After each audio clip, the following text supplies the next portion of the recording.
అందరికి నమస్తే. రాజకీయం, సినిమా, గమ్మతి ఇచ్చంత్రాలు వైరల్ అవుతున్న వీడియోలు ఇట్లా తీరు వార్తలతో మన మైక్ ముచ్చలు తయారుకున్నాయి. చెల్లస్తు చేద్దాం పారి. అందుకంటే ముదాలు హెడ్లైన్స్.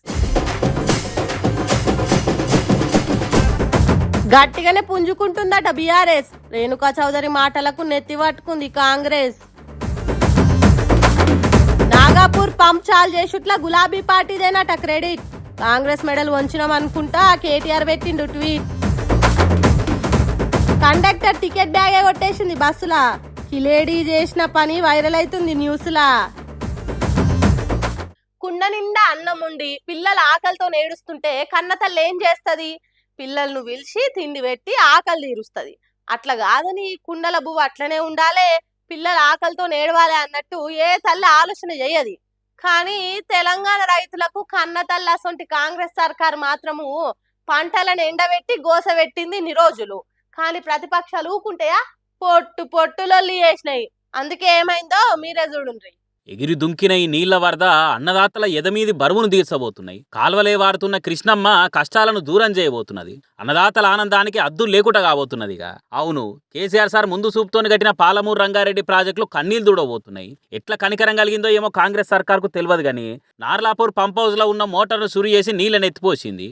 అయితే ఇది కాంగ్రెస్ సర్కార్కు రైతుల మీద కాయిసుండో ప్రేమ కలుగో చేసిన పని కాదంటున్నారు బీఆర్ఎస్ పార్టీలు. శత్రు దేశాల మీద యుద్ధం చేసినట్టు నదులలున్న నీళ్లను నారుమడికి తరలించమని బీఆర్ఎస్ పార్టీ పోరాటం చేసింది. గులాబీ కార్యకర్తలు గుండె ధైర్యంతో కొట్లాడిరు. కేసీఆర్ గట్టిననే కారణంతో ప్రాజెక్టులను ప్రారంభించకుండా పడావడేటట్టు చేసుడేంది, మోటార్లు ఆన్ చేయకపోవడేంది అని అదరకుంటా బెదరకుంటా పోరాటం చేసిర్రు. అందుకే మనం నీళ్ళొచ్చేటట్టు విజయం సాధించగలిగినాము.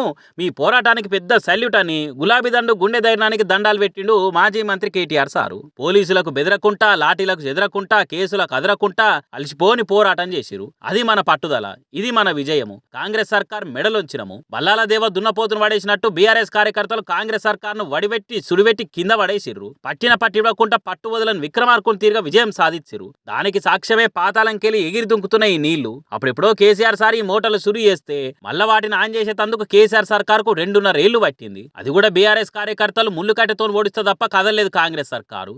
ఇంతటి పోరాటం చేసిన గులాబీ దండుకు దండలేసి దండాలు పెట్టినట్టు ట్విట్టర్లో మస్తు పొగుడుకుంటా రాసి పోస్ట్ చేసిండు కేటీఆర్ సారు. అయితే ఇప్పటితోనే ఒడిచింది పోరాటం అనుకోవద్దు. కనేపల్లి పంప్ హౌస్ మోటార్లు కూడా ఆన్ చేసేదాకా అడుగున కాంగ్రెస్ వాళ్ళని అడగాలే, నిలదీసి కడగాలే. కేసీఆర్ కట్టిన ప్రాజెక్టులను ఎండబెట్టాలని కాంగ్రెస్ సర్కార్ కంకణం కట్టుకున్నట్టు చేస్తున్నది. మళ్ళొకసారి దాన్ని మెడల్ ఉంచాలన్నట్టు బీఆర్ఎస్ పార్టీ కార్యకర్తలకు బూస్ట్ హార్లిక్స్ తాగిన తర్వాత శక్తి వచ్చేటట్టు బూస్టింగ్ ఇచ్చిండు. ఇప్పటికైనా రేవంత్ రెడ్డి సర్కార్ ఆలోచన చేసి అన్ని రిజర్వాయర్లు నింపి చేసిన పాపానికి అడుక్కోవాలి. 7 ఏళ్లు కరువు వచ్చినా తెలంగాణకు ఏం కాకుండా కట్టిన ప్రాజెక్టులను నింపాలే, లేకుంటే బీఆర్ఎస్ పార్టీ కార్యకర్తలు పిడికిళ్లు బిగబట్టి కొట్లాడతారు. దాన్ని తట్టుకోలేవు సీఎం రేవంత్ రెడ్డి సారు అన్నట్టు బాలకృష్ణ తిరుగు సర్కార్కు వాటుగానే వార్నింగ్ ఇచ్చిండు.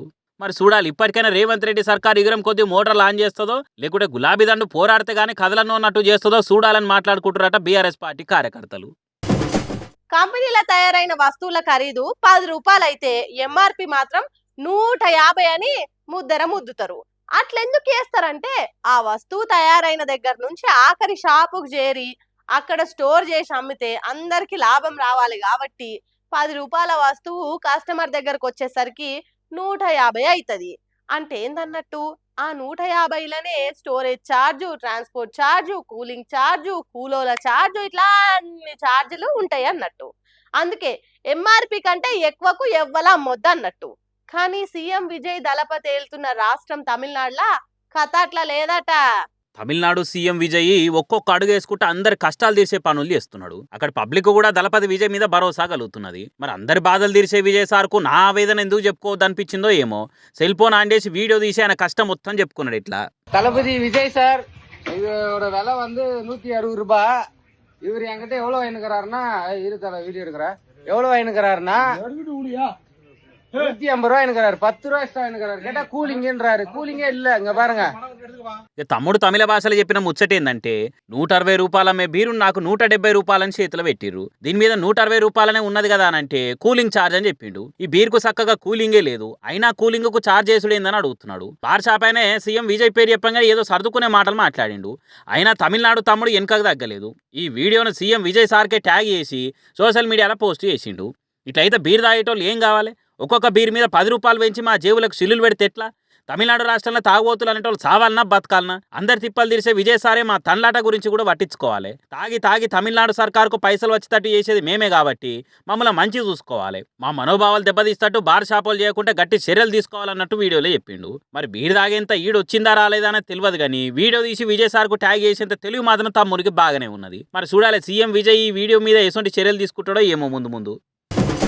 పవర్లున్న పార్టీ మీద 10 తీర్ల మాటలు అనుకుంటా ఏడనన్న చిన్న ధర్నాను నిరసనను వేస్తేనే అధికారంలో ఉన్నోళ్ళు ఆలోచనలు పడతారు.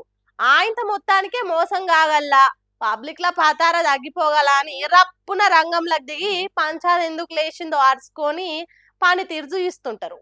అసొంటిది దేశ రాజధాని ఢిల్లీలా 25 రోజుల సంది ఇరాం లేకుండా నిత్య నిరసనలు చేస్తుంటా నిరాహార దీక్షకు దిగిన నిమ్మకు నీళ్ళెత్తినట్టే ఉంది సర్కార్ అని అంటే ఏమనాలో ఏం కథనో చూసి మీరే అనురిగా. కదులుతురుగా జనాలంతా కాక్రోచ్ జనతా పార్టీకి మద్దతుగా వాంగ్చుక్ నిరాహార దీక్ష చేయంగా జంగేమోపైంది పోరి మొత్తానికి. నీట్ పేపర్ లీక్ చేయంగా పిల్లలు చచ్చిపోతే మోడీ గవర్నమెంట్ ముంగట్టుకొచ్చి మాదే తప్పైంది అని ఒక్క మాట అనదా. పేపర్ లీకుకు బాధ్యత తీసుకొని మంత్రి ధర్మేంద్ర ప్రధాన్ రాజీనామా చేయవలసిందే అని డిమాండులు చేసుకుంటా ఢిల్లీలో జంతర్ మంతర్ కాడ కాక్రోచ్ జనతా పార్టీ తరపున 25 రోజుల సంధి ఆందోళనలు నడుస్తున్నాయి. దేశం మొత్తంలో 7 స్టూడెంట్లు యూత్ పిల్లలంతా వచ్చి మీ నిరసనకు మేము కూడా నిలబడతాం తోడుగాని లడాయి చేస్తున్నారు. ఎన్ని చేసినా సెంట్రల్ సర్కార్ శోన పెడతలేదు, పట్టించుకున్న పాపాన పోతలేదని కోపానికి వచ్చిన వాంగ్చుకు 17 రోజుల సంధి నిరాహార దీక్ష చేస్తున్నాడు. ఈ వయసులో ఇంత కూడా ఏం తినకపోయే వరకులా 8.5 కిలోలు తగ్గిండట. కండరాల నొప్పితోని కష్టం ఎలదీస్తున్నాడట. సర్కార్ మాతోని చర్చలు జరిపేదాకా నిరవధిక నిరాహార దీక్ష బంద్ చేసేదే లేదని బాజాబ్తో చెప్పుకొస్తున్నాడు వాంగ్చుకు. ఇక కాక్రోచ్ పార్టీ తరఫున మాట్లాడుకుంటా మాకు కూడా మస్తు భయమే అవుతున్నది. వాంగ్చుక్ పానం ఇంత పల్సగవుతున్నది. సార్ మరీ సన్నగా అయిపోతున్నాడు. అంటా ఉంటే టైం పోతూనే ఉన్నది, రోజులు గడుస్తూనే ఉన్నాయి. కానీ గవర్నమెంట్కి వెళ్ళి ఏ ముచ్చట వస్తలేదు. అసలు మా పోరాటాన్ని గుర్తిస్తూనే లేరు. పట్టింపుకు పోయి పానాల మీద తెచ్చుకోకూరి సార్. జనాల తరపున జంగి చేస్తానికి మీ అసంటోళ్ళు ఉండాలి. మమ్మల్ని ముంగటుని నడిపియాలని వాంగ్చుక్ సార్ను ఒక్క తీరుగా బతిలాడినా కూడా ఆయన ఇంటలేడు. నడిమిట్లా ఇడిసేదే లేదు, దీక్ష ఆపేదే లేదని చెప్తున్నాడు సారు అని బాధతో చెప్పబట్టినట. పరిస్థితి ఇంత సీరియస్ అవుతుందని అరవింద్ కేజ్రీవాల్ కూడా ఉండి వాంగ్చుక్ సారు ఏమనుంటే వెనక సీరు చూసుకుందాము, మొండి సర్కార్ మీద మొత్తం అందరం కూడా అన్ని తీర్ల కొట్లాడదాము, కానీ మీరు దీక్ష విరమించురు అని అంటే కూడా ఇంటలేడట.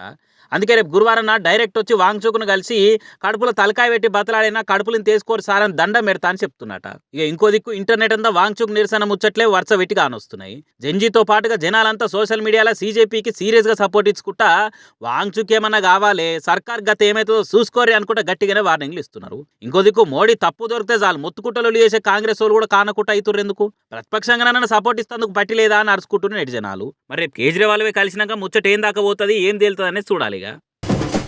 దొంగనికి చెప్పే లాభం అనేది ఒకప్పటి ముచ్చట గాని ఇప్పటి దొంగలు టోటల్ రిచెస్ట్ అయిపోయిరబ్బా. ఎంతగానం అంటే వాళ్ళ టార్గెట్ మామూలుగా ఉంటలేదు. ఏషాలు మార్చి మరి అలా కావాల్సిన పొతం పెట్టి అందరి కండ్లు కప్పి మాయం చేస్తారు. ఇట్లా మనం సీదా మ్యాటర్లకు పోదాం. ఇక ఈడ ఏషం మార్చి బిచ్చపోని తిరగగానొస్తున్న మోతేవారి తెలివి మామూలు తెలివి కాదు పోన్రి. ఏం తెలివని ఎడ్డోన్ లెక్క కర్ణాటకలో గోవావాస అనే కాడున్న సెల్లు షాప్లకు అడుగు పెట్టిండు. సరే ఇక చూస్తందుకు ఎడ్డెడ్డే ఉన్నాడు కదా వాడే పోతాడు తీయని షాపోలు కూడా అంత నజర పెట్టలే. కానీ మనోడు మాత్రం ఈడ వచ్చుడుతోనే ఓ సెల్లుతో ఆడినట్టు చేసి దాని వైర్లు వీకి చేతిలో పట్టుకుండు.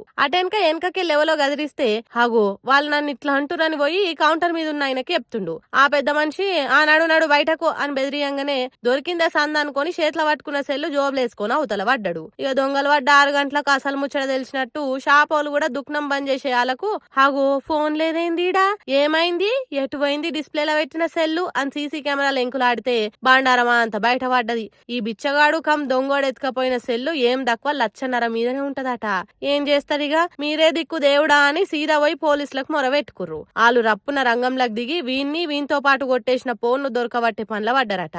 ఏందో ఏమో రాని ఈ దొంగలు మరీ కాస్ట్లీ అయిపోతురబ్బా. బిచ్చగాన్ లెక్క ఏషం మార్చి దొంగతనం చేసిండంటే ఏమంటాం ఇక. రాని సోంటి ఇంకా ఎన్ని చూస్తామో ఎంతమంది దేశాలు మారుస్తారో తెలియకుండా అవుతుంది. కాబట్టి జర పైలముండురుల్లో ఎవరన్నా నమ్మనికలేదు. ఏమంటున్నాం ఒకప్పుడు ఎటు చూసినా పచ్చదనం బరుసుకొని కనిపించేది. చెరువులు, కుంటలు, బావులు, బంటాలు నీళ్లు నిండి నిగనిగలాడేది. కప్పలు, చేపలు ఎగిరి దుంకి ఏటిలాడేది. మరి ఏమైందో ఏమో గాని వానదేవుడు అలిగి అటుకు మీద కూర్చున్నట్టే చేస్తుండు. అన్నదాతలు ఆకాశం దిక్కే చూస్తున్నారు. నాట్లేసే అక్కలిగో గిట్ల పాటలు పాడి వానదేవుని పిలుస్తున్నారు.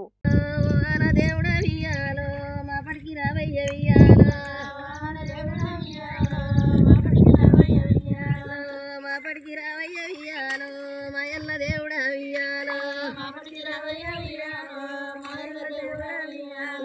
పొద్దడికి రావయ్య వియ్యాలో పొన్నల్ల దేవుడా వియ్యాలో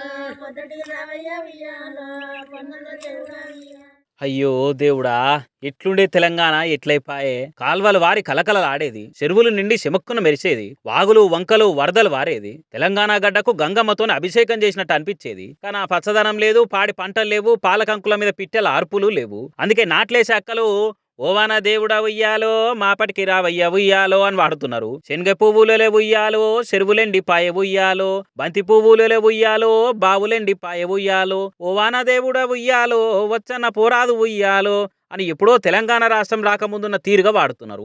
ఊర్ల పంటి కప్పతల్లి కామనాటలు ఆడుతున్నారు. మొగుల మీదికి చూసి ఎటు నుంచైనా ఒక్క మబ్బు తెప్పొచ్చి వాన గుమ్మరిచిపోకపోదా అన్నట్టు ఆశగా చూస్తున్నారు. ఉమ్మడి రాష్ట్రంలో ఉన్నప్పుడు వాడుకున్న వాన పాటలే వాడుకునే రోజులు వచ్చే కదరా అని తనలాడుతున్నారు రైతన్నలు. సిరిసిల్ల జిల్లా అనంతపల్లి అనే ఊర్లే బాయిల ఊరిన నీళ్లతోని ఈ పొలం నాట్లేస్తున్నాడట ఓ ఆసామి. ఆ నాట్లేస్తానికి వచ్చిన అక్కలు ఇట్లా ఉయ్యాల పాట వాడి వానదేవుని పిలుస్తున్నారు. అయ్యా వానదేవుడా ఇక్కడున్నవయ్యా, నువ్వు బలబలొచ్చి జలజల వరద వారిస్తే మాకేలా చెరువుల నిండా నీళ్లు ఉండేది, చేతి నిండా మాకు పనుండేది. కానీ కరువు వచ్చినట్టయి కాలం ముందుకు సాగుతలేదు. ముక్కు చిక్కము ముళ్ళు కట్టే మూలకు పడ్డట్టు అవుతున్నది. తెలంగాణ పల్లెలు మళ్ళా ఆనాటి ఆంధ్రప్రదేశ్ తిరిగినే తయారు కాబోతున్నదా ఏంది అని భయంలో మునుగుతున్నారు రైతన్నలు. కరెంటు రాకపోవుడు, వచ్చిరాని కరెంటుకు మోటార్లు గాలుడు, నీళ్లు లేక ఊర్లు వెళ్ళిపోవుడు, ట్యాంకర్లతోని పంటలు తడుపుడు, మొక్కకు బిందెలు బకెట్లతోటి నీళ్లు జల్లుడు.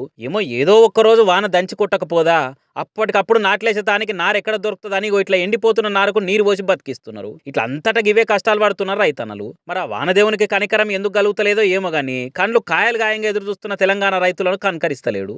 అటు సర్కార్ రిజర్వాయర్లు నింపక ఇటు వాన రాక ఎట్లా వ్యవసాయంలో తీస్తారో ఏమో రైతన్నలు, ఎన్ని అరిగోసలు పడతారో ఏమో పోరని అంటున్నారు ఈ వీడియోలు చూస్తున్న జనాలు. హైకమాండ్ ముంగట ఢిల్లీ లీడర్ల ముంగట అసలు ముచ్చట చెప్పకపోవచ్చు గాని ఏమేం నడుస్తుంది, పార్టీ పరిస్థితి ఏంది, పబ్లిక్ ల పతారు ఎట్లుంది అని లోపల దగ్గరతోనన్నా మాట్లాడుతుంటారు కదా లీడర్లు. హాగో గట్ల మాట్లాడుతుంటా కాంగ్రెస్ పని కష్టమే అన్నట్టు, కారు పార్టీదే కథాంతిగా నడిచేది అన్నట్టు మాట్లాడుతురట. ఆ వీడియోలు కూడా బయటికి వచ్చి గిట్ల చిన్నగా మెల్లగా షికారు చేస్తున్నాయి సోషల్ మీడియాలో. వేరే ఎవలో కాదు, ఏదున్నా గాని కుండ బద్దలు కొట్టినట్టు ఉన్నది ఉన్నట్టు దగ్గర పంటి 10 ఫీట్ బల్లా లేకుండా అవతలికెళ్ళి గుంజుకొచ్చి మరీ బల్ల గుద్ది బరాబర్ చెప్పే రేణుకా చౌదరి మేడమే ఏమంటున్నదో ఓసారి నూర్రి.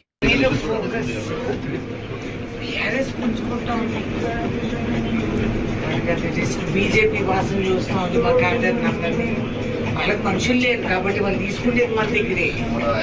ఎన్నో పనివాడ లిఫ్ట్లో పోతుంటా ఇట్లా దగ్గరలతో మాట్లాడుకుంటా బీఆర్ఎస్ బిగ్గరగానే ఉంచుకుంటుంది అని అనుకొచ్చింది. కథం కుద్దు ఓ కాంగ్రెస్ ఎంపీనే ఉండి కార్ పార్టీ జోరు పెరిగిందని చెప్పిందంటే ఏంది అర్థము? పవర్లో ఉన్న హస్తం పార్టీ మస్తుగా వీక్ అయిందనే కదా. అంతటా గ్రౌండ్ రియాలిటీ అన్ని తీర్లు అరుచుకున్నాకనే కదా ఇట్లా క్లారిటీ వచ్చి కామెంట్లు చేసేది అని అనుకుంటా పింక్ పార్టీకి సింక్ అయిన హార్డ్ కోర్ ఫ్యాన్స్ జోరు మీద ఈ వీడియోని సోషల్ మీడియాలో తిప్పబట్టిరు. అయితే మొన్న ఖమ్మం సభలో కాంగ్రెస్ కార్యకర్తల జోష్ పెంచుదామని మాట్లాడుతుంటా సీఎం రేవంత్ రెడ్డి ఏమన్నాడు? వచ్చే ఎలక్షన్లలో 117 సీట్లు గెలిచి మళ్ళా మనమే కుదార్థంగా కుర్చీలో ఊసబోతున్నాము, అధికారం హస్తం పార్టీ హస్తగతమే అని ఎగ్దమ్ ఎలివేషన్లు ఇచ్చుకున్నాడు.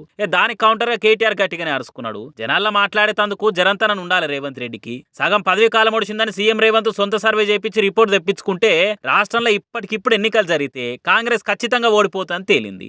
రాష్ట్రంలో రేవంత్ సర్కార్ మీద ప్రజా వ్యతిరేకత షానుందని తేలింది అని అనుకొచ్చిండు.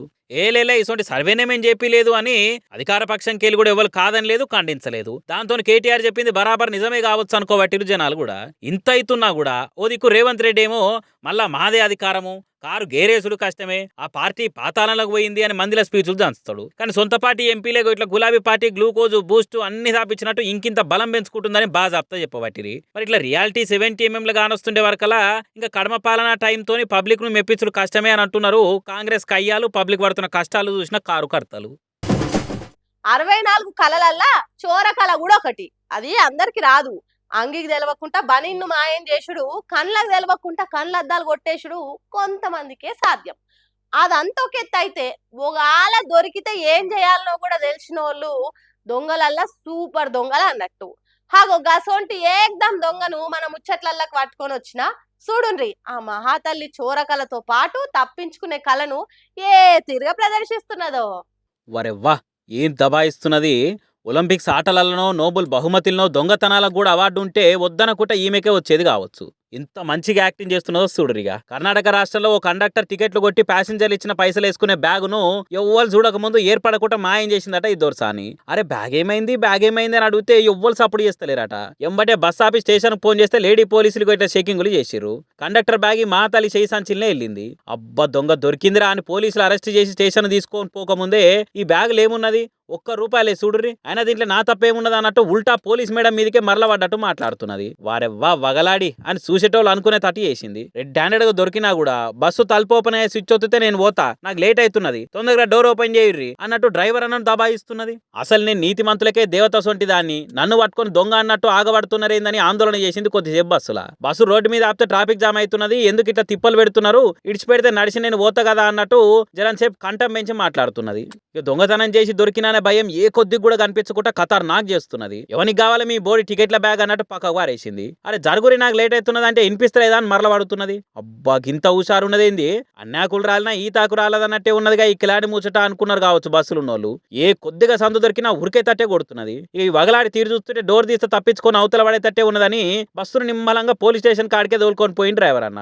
కండక్టర్ అన్న అమ్మ జరైతే చచ్చిపోతుంటే ఆ బ్యాగ్ పోతే అని అనుకున్నాడు కావచ్చు. మరి దొంగతనం కేసు పెట్టి లోపటేసిర్రా, ఇంకోసారి సొంటి ఇగురం తక్కువ పనులు చేయకుండా చేసిర్రా, ఏం చేసిరు పోలీసులు అనేది మనకు తెలియదు. కానీ దొంగలకే దొరసాని తీరుగున్నది ఈ కిలేడి లేడి అని ఇంటర్నెట్లా ఈ మహాతల్లి వీడియోను గిర్ర తిప్పుతున్నారు జనాలు. సుశరానులా పట్టుకొచ్చిన ముచ్చట్లు ఎట్లున్నాయో ఇంకిన్ని ముచ్చట్లతో మళ్ళీ కలుద్దాం. అప్పటిదాకా చూస్తూనే ఉండరు మన మైక్ టీవీ ముచ్చట్లు.